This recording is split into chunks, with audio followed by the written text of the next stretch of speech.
মহেশতলায় মোবাইলের দোকানে চুরি, দোকানের তালা ভেঙে ঢোকে দুষ্কৃতীরা। সিসি ক্যামেরায় ধরা পড়েছে সেই মুহূর্তের ছবি।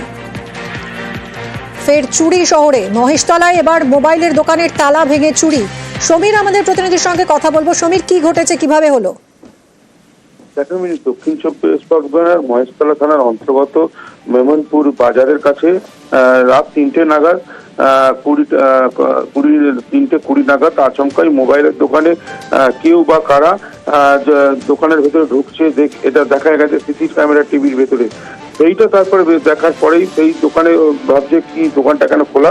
সকালবেলায় তারপরে তালা ফালা ভাঙা, সেই অবস্থায় যখন পাড়ার লোককে দেখতে পায়, দেখতে পেয়ে দোকানের মালিককে খবর দেয়। মালিক সঙ্গে সঙ্গে ঘটনাস্থলে আসে, এসে দেখে তালা ফালা খোলা। তারপরে সিসি ক্যামেরা যখন চেক করে তখন দেখা যাচ্ছে সিসি ক্যামেরার মধ্যে সেই লোকগুলো যারা চুরি করতে এসছে তারা তালা ভেঙে একদম মোবাইলের দোকানে ঢুকে বেশ কিছু মোবাইল, ল্যাপটপ এবং কিছু ক্যাশ টাকা সব দোকান থেকে চুরি করে নিয়ে গেছে।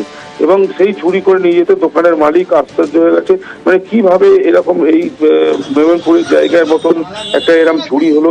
তখন ঘটনাস্থলে মহেশতলা থানার পুলিশকে খবর দিলে মহেশতলা থানার পুলিশ এসে তদন্ত নেমেছে এবং আশ্বাস দিয়েছে যে যত তাড়াতাড়ি পারে চোর ধরা পড়বে। সিসি ক্যামেরায় দেখা গেছে মুখ ঢেকে এবং সে দোকানের ভিতরে ঢুকে একদম দোকানের জিনিসপত্র লুট করে নিয়ে যাচ্ছে। ধন্যবাদ সমীর। দোকানের গেট ফেট খোলা পড়ে রয়েছে, তালাগুলো এক সাইডে একটা তালা ঝুলছে আর এক সাইডে একটা তালা পড়ে আছে। আইফোনের কভারগুলো পড়ে আছে, আইফোনগুলো এরকম চুরি হয়েছে, দামি দামি ফোনগুলো চুরি হয়েছে। তালা ভাঙা আছে, দরজা খোলা আছে, ল্যাপটপ সব চুরি হয়ে আছে, মোবাইল টোবাইল সব চুরি হয়ে আছে।